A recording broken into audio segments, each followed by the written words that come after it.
U.S. Senator Tom Coburn talked to the downtown Oklahoma City Rotary Club this afternoon. Large crowd showed up, about 260 people. The senator talked to the crowd about the energy crisis, the war in Iraq, and afterwards we caught up with the senator.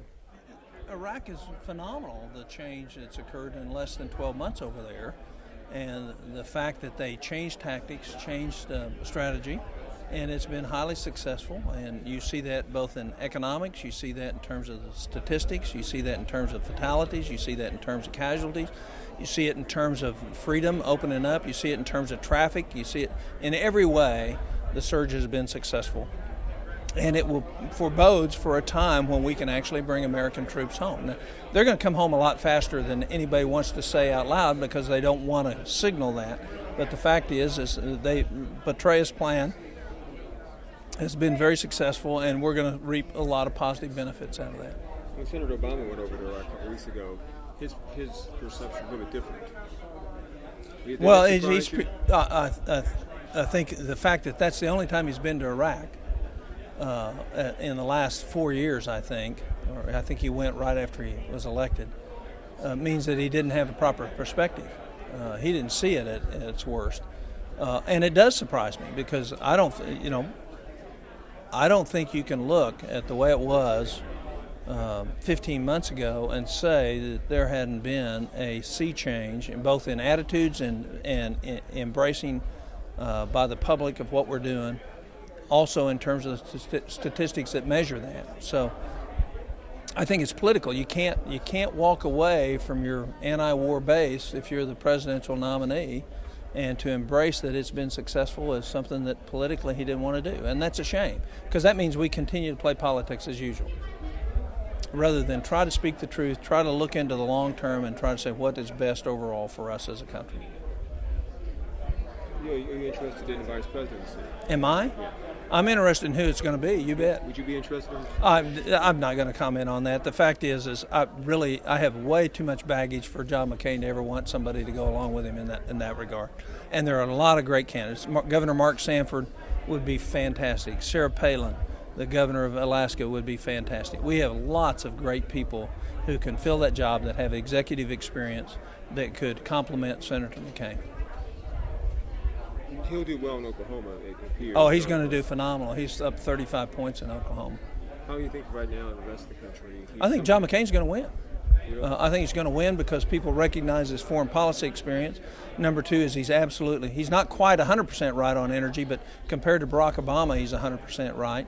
And that's the thing in front of us. In terms of health care, I guarantee you he's right compared to what Barack Obama does. Plus, in terms of trimming the size of the federal government, he said he's going to trim it.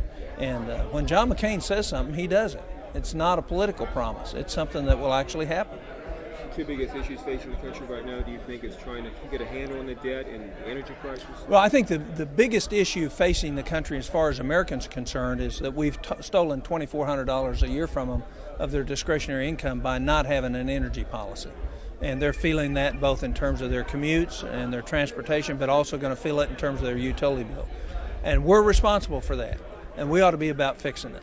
And we can fix it. We can make a big impact on that over the very near term. Not the short term, but the very near term. So I think that's number one. Number two is probably got to still be national security, although health care is up there as well. How would you fix the energy? Well, you do it all. You take all the limits off, allow all the offshore exploration, make sure we get good premiums for it. You do the research, allow the research and the permitting to go forth on oil shale. You allow the permitting process to be speeded up and encouraged for nuclear. You enhance non-carbon effects, like you help wind, you help solar, you help geothermal.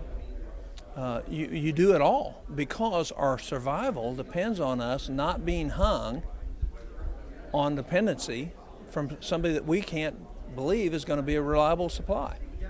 And we can do that quickly. We can change the numbers on the amount of domestic produced petroleum in this country in 18 to 24 months. And you're also seeing we need to conserve. We need to conserve. Is that just bringing the price of Oil down. We need conservation. It's a supply demand. Plus, there's been some speculation, and the fact that we've been talking about it has decreased some of it. It is both supply demand, but also common sense energy policy. So we move our energy needs away from the supply demand. We address those in the short term to intermediate long term, the next 20 years. But then we work beyond that. That's why nuclear is such a key, because we're going to go to electric automobiles. That's going to happen. And we're going to have electrical automobiles that are going to go 150 or 200 miles. I mean, that's going to come over the next 10 years. And so we're going to move away from that. And half of what we consume in terms of petroleum is used for transportation. But we're not going to fly airplanes on wind power or solar power. So the idea that we can get totally away from carbon-based fuels is ludicrous. We won't. And we shouldn't be selling something like that that's absolutely not unachievable. Should the president call back Congress? Yeah, absolutely. I think so. He should call them back and say, you're not leaving, you should not leave until you've given us an energy policy. Do you think he will? No, he won't. No. You disappointed? No, I'm not disappointed. His position is he wants us out here hearing the wrath of everybody that's mad about energy. He's hoping that that'll change the other side's mind.